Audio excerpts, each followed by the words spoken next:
Bonjour, aujourd'hui tu vas apprendre à déterminer la dérivée d'une fonction polynôme. Exercice, donc dans chaque cas, déterminer l'ensemble de dérivabilité de f et puis l'expression de f' de x en fonction de x. Alors, on va rappeler quelques petites définitions avant de commencer. Donc, f est une fonction définie sur un intervalle i. On dit que f est une fonction dérivable sur l'intervalle i lorsqu'elle est dérivable en tout nombre réel appartenant à l'intervalle i. Et puis, lorsque f est dérivable sur cet intervalle i, la fonction dérivée de f, c'est la fonction notée f' qui, à chaque nombre réel de l'intervalle i, associe f' de x, le nombre dérivé de f en x.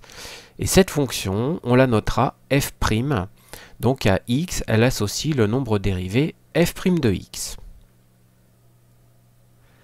Très bien, mais avant de commencer, je voudrais te montrer quelque chose, une conjecture à la calculatrice concernant une fonction assez simple, la fonction carré, de façon à en apprendre un peu plus sur ces nombres dérivés.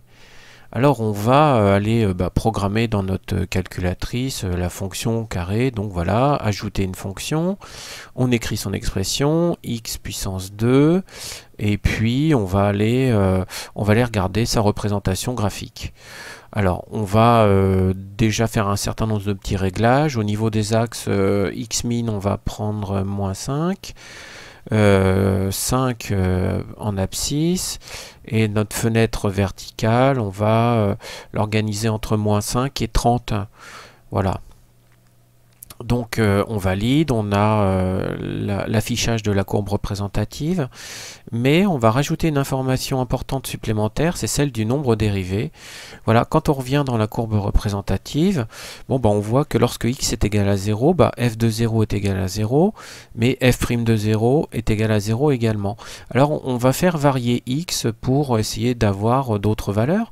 Lorsque x est égal à moins 1, f' de moins 1 est égal à moins 2. On continue un petit peu vers la gauche. Lorsque x est égal à moins 2, f' de moins 2 est égal à moins 4. Voilà, et ainsi de suite. On va aller voir lorsque x est égal à moins 5. Lorsque x est égal à moins 5, f' de moins 5 est égal à moins 10. Bon. Allons voir du côté des x positifs. Alors, lorsque x est égal à 1, disons, f' de 1 est égal à 2, avec cette fonction carré. f' de 2 est égal à 4. Voilà, et puis une dernière valeur, f' de 3 est égal à 6. Bon, alors quand on consigne, quand on note toutes ces observations dans un tableau, on obtient un petit peu le tableau suivant. Et quand on se penche un petit peu sur ce tableau, on s'aperçoit qu'il a quand même une propriété assez particulière. C'est que les nombres de la deuxième ligne, donc les f' de x, semblent toujours être égaux au double des nombres de la première ligne. Donc il semblerait qu'en matière de fonction carrée, pour obtenir f' de x, il suffise de calculer le double de x. Voilà, je te remontre, lorsque x égale 5, pour la fonction carrée, on dirait que f' de 5 est égal à 10, c'est bien le double de 5. Bon, mais en fait, ça c'est un résultat général et ça se démontre. Ça n'est pas valable que pour les valeurs qui sont inscrites dans ce tableau. C'est valable pour quelle que soit la valeur du nombre x réel. Donc c'est parti, on va examiner le cas de notre première fonction f de x, f qui à x associe 4x puissance 5. F c'est le produit de 4 par une fonction puissance, x puissance 5. Donc elle est de la forme 4 fois u. Et u, là-dedans, c'est la fonction qui à x associe x puissance 5. Donc qu'est-ce qu'on apprend sur la fonction x puissance 5? Eh bien, on apprend qu'elle est dérivable sur R d'après ce tableau. Et puis, on connaît aussi la façon de calculer sa dérivée. Donc elle est dérivable sur R. Et puis, sa dérivée se calcule ainsi. Donc je rappelle, n est égal à 5. Donc sa dérivée, c'est 5 facteur de x puissance 5 moins 1, qu'on va écrire ici, et qui naturellement se simplifie en 5x puissance 4. Très bien. Eh bien, alors on peut dire que la fonction f est dérivable sur R, et en plus on a un moyen de calculer sa dérivée. f' de x est égal à 4 fois u' de x. Donc, c'est-à-dire que c'est égal à 4 fois 5 puissance 4. Et autrement dit, c'est égal à 20 facteurs de x puissance 4. Donc, dans ce travail, on utilise la propriété suivante, c'est que si u est dérivable sur un intervalle i, alors la fonction k fois u, où k est un nombre réel, est elle aussi dérivable sur l'intervalle i, et sa dérivée se calcule ainsi, sera égale à k fois u' de u. Alors procédons à la fonction suivante.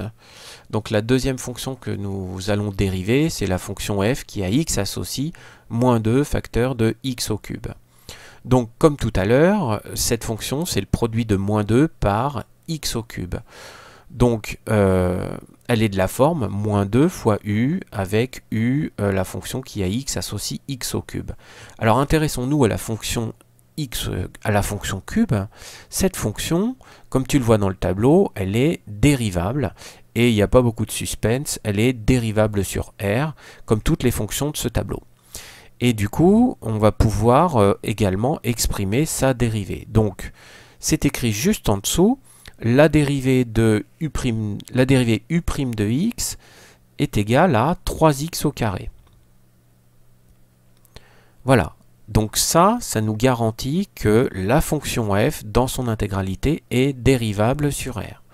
Et comment on va calculer sa dérivée? Alors, f' de x, on va écrire que c'est égal à moins 2 fois u' de x. Qu'est-ce que c'est u'? Je te le rappelle, c'est 3 fois x au carré. Donc c'est égal à moins 2 facteur de 3x au carré. Et ça, moins 2 fois 3, ça fait 6. Donc tu vois, ça se simplifie en moins 6x au carré. Donc encore une fois, dans cet exemple, on utilise la propriété suivante qui dit que si u est dérivable sur un intervalle i, alors la fonction k fois u également, et en plus sa dérivée est égale à k fois u'. Voilà, donc dans les deux derniers exemples qui nous attendent, on va travailler toujours un petit peu comme ça. Donc regardons l'exemple 3. Alors l'exemple 3, la fonction f est définie par f de x égale 0,025x au carré. Alors regardons sa structure. Comment est-ce qu'elle est structurée? C'est le produit de 0,025x par x au carré. Donc elle est de la forme 0,025 fois u. Et qu'est-ce que c'est u là-dedans? C'est la fonction carré. Alors, qu'est-ce qu'on apprend sur la fonction carré d'après le tableau? La fonction carré, elle est dérivable sur R. Et en plus, on apprend, ou on revoit, puisqu'on l'a vu tout à l'heure, sa dérivée, c'est 2x. Donc voilà, tout simplement, u' de x est égal à 2x.